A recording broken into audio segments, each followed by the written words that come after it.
I'm Jason Dickerson from the Legislative Analyst Office.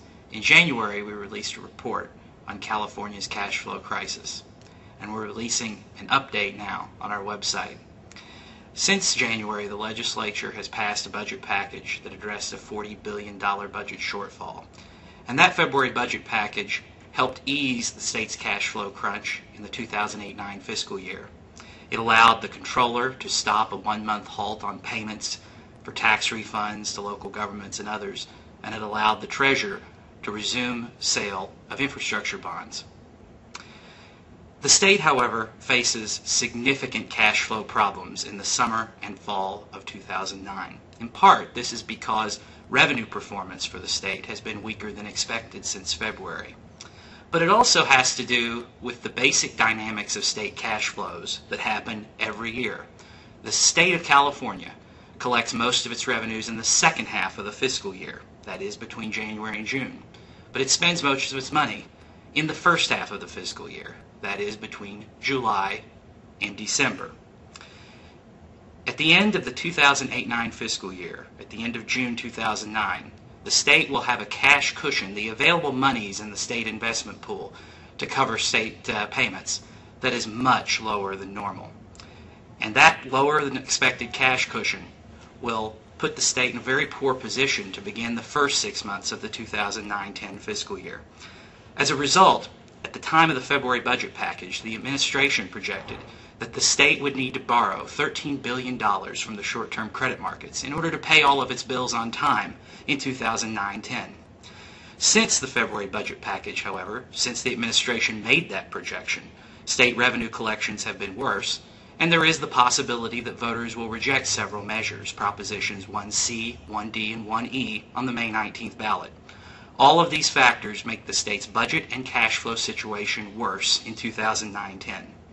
As a result, it's possible that under the February budget package, considering all of these changes, and if voters reject Propositions 1C through 1E, the state may need to borrow the unprecedented amount of over $20 billion from the short-term credit markets in order to pay all of its bills on time in the next fiscal year. Given the current state of the credit markets and the state of California's own credit standing, the state will have difficulty borrowing that amount. As a result, the legislature will need to take actions in the coming weeks to return the budget to balance and to address the cash flow challenges. We recommend that the legislature take actions to try to reduce the state's cash flow borrowing need to below $10 billion in 2009-10. Balancing the budget will help do that, but the state also may need to delay scheduled payments to schools, local governments, service providers, and others. We recommend that the legislature take these actions quickly. The cash flow estimates that the administration has developed show that the state will begin having difficulty under the current budget situation meeting its obligations on time as early as July. So in order to give the controller and the treasurer the greatest chance of going to the short-term credit markets and borrowing these amounts that are needed, the legislature needs to try to take action to balance the budget and address these cash flow difficulties by late June or early July at the latest. One possibility that has been discussed is the federal government providing additional assistance for the state through a loan guarantee, perhaps. And it's prudent for the treasurer of the state, who sells the state's bonds, to work with officials in Washington to consider that possibility. But we caution the legislature about the strings that might be attached to that sort of assistance. Recent federal bailouts of the financial sector, as well as loan guarantees for New York City in the 1970s, took away financial and operational control from executives of those companies and that city.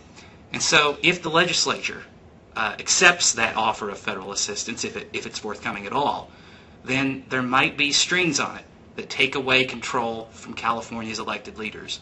And we recommend that the legislature be very cautious about that. The state faces severe budget and cash flow challenges in the coming weeks, and it will be very difficult for our elected leaders to make the decisions to address them. But by taking action quickly and diligently over the next few weeks, California's cash flow challenges can be addressed and the budget situation improved.